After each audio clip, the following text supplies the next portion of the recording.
იმ თემას დავამთავრებ. მე რა თქმა უნდა ვერ მოვესწარი დისიდენტობის იმ პერიოდს, როდესაც ხალხს ქუჩაში ხვრეთდნენ, მაგრამ მოვესწარი იმ პერიოდს, როდესაც პოლიცია და უშიშროება ძალიან აგრესიულად, კაცრად იქცეოდა, დაჭერები, ჭხრეკები, დაპატიმრებები, გადასახლებები. გავიდა გარკვეული პერიოდი და როდესაც დისიდენტთა ამ თაობამ პლუს საერთაშორისო მდგომარეობის გათვალისწინებით მოახერხა თავისი პოზიციის მკაფიო დაცვა, ხელისუფლების დამოკიდებულება ნელ-ნელა შეიცვალა. მორალურად გადაწყდა სიტუაცია. იგივე დაუშვათ, როცა ჩვენ გვიჭერდნენ უკვე და დაუშვათ პირობითად იმავე საქმეზე მე რა ვკოსტავა, უკვე საპატიო უკვე კი არ გვიწევდა ციხეში ჩვენი თავის დამკვიდრება. არამედ უკვე ის გაიკვალა აი ბუკოვსკის და სხვებმა. შემდგომ პერიოდში უბრალოდ ჩვეულებრივ აქ ახალს არაფერს არ ვიტყვი, რომ განდის მომენტი პირველად არ გამჩნევენ, მერე დაქცინიან, მერე ასე შემდეგ და როდესაც აი მორალურად გადაწყდა სიტუაცია, მაგალითად მე მახსოვს და ხშირად ვიმეორებ ვარლამ შადურმა 83-ში როგორ მოიტანა პურმაელი, დადო და შვილებო თავს გაუფრთხილდითო, ამით გვაგზნობინა რომ საქართველოში ეს საკითხი არ წდება. მე უშუალოდ ამას არ მოსწრები, მაგრამ თქვენ ბუნებრივია გახსოვთ, როგორ გალახა თამრიკო ჩხეიძემ 10 მილიციელი. ეს 91-ში ამას ვარ, ანუ ესეც არავის არ ჯეროდა.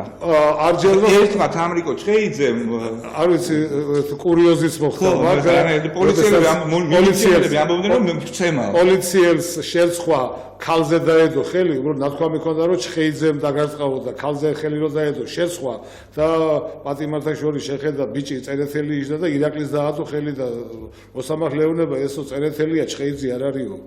და როგორ შეგეშალ ბატონო ჩხეიძე იყო და გოგო იყო თუ ბიჭი ვერ გავარჩიე რა.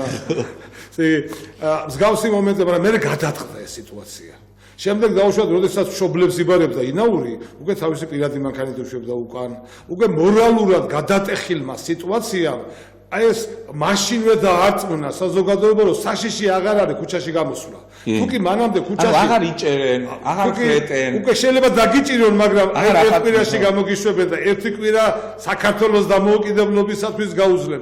უკვე გარეთ ისეთი ავტორიტეტები არიან, საზოგადოებას ამ ავტორიტეტების უფრო მეტად ჯერავს, ვიდრე ოფიციალური ტელევიზიის. თუმცა ქაგუცა ჩოლოხაშვილის სურათის გამოტანა, თქვენ რომ ახსენეთ, ეს იყო ხელისუფლების მხრიდან მოყვა რეაქცია, რომ შეხედეთ ხალხო, რომ აი ყაჩაღების სურათი გამოვაქვთო. იმდენად იყო ჩამჯდარი ამ ხალხის ტვინში, რომ ქაგუცა ჩოლოხაშვილი ყაჩაღი იყო, რომ უაპილაციოდ ჩვენ ქაგუცა ჩოლოხაშვილის სურათის გამოტანის გამო გლანძღავდნენ. ასეთ სიტუაციაში მოვედით 88 წლამდე, როდესაც უკვე ინიციატივა თლიანად ხელშია აღებული, ნოემბრის შიმშილობა, 90 წლის ნოემბრის შიმშილობა, პირველი 3 დღე ეს იყო ძალიან ძიმე, აუტანელი სიტუაცია, აი შემდეგ გადაწყდა, გავიგეთ უბრალოდ რომ 22 ნოემბერს დაწყებული შიმშილობის შემდეგ 24 ნოემბერს ინაური გადადგა თანამდებობიდან და აი შემსუბუქება გეგონათ ხო იფიქრეთ რომ თქვენ გადააყენეთ არა ეს მე გავიგე მე მაშინ ნამდვილად არ ვფიქრობდი ჩვენ ამაზე გაკვირვებული ვიყავით რა შეიცვალა ის რომ გადატეხდა მოხდა თვითონ ხელისუფლების შიგნით და მე როგორც გავიგეთ რა თქმა უნდა სასიამოვნოა რომ გადატეხის მონაწილე შენს ხარ და უშუალოდ გამარჯვება იგივე მაგალითი შემილია მოყვე, როდესაც აი მარიამ ბაღდავაძე 82 წელია შიმშილობა გამოაცხადა, რაღაც დროს აღარ მამამისი დაიჭირეს, ამას შიმშილობა გამოაცხადა, პოლიციიდან მივიდნენ უთხრეს, რომ მარიამ შეწყვიტეს შიმშილობა და მამაშენს ერთ კვირაში გამოუშვებთო, მარიკამ უარი განაცხადა.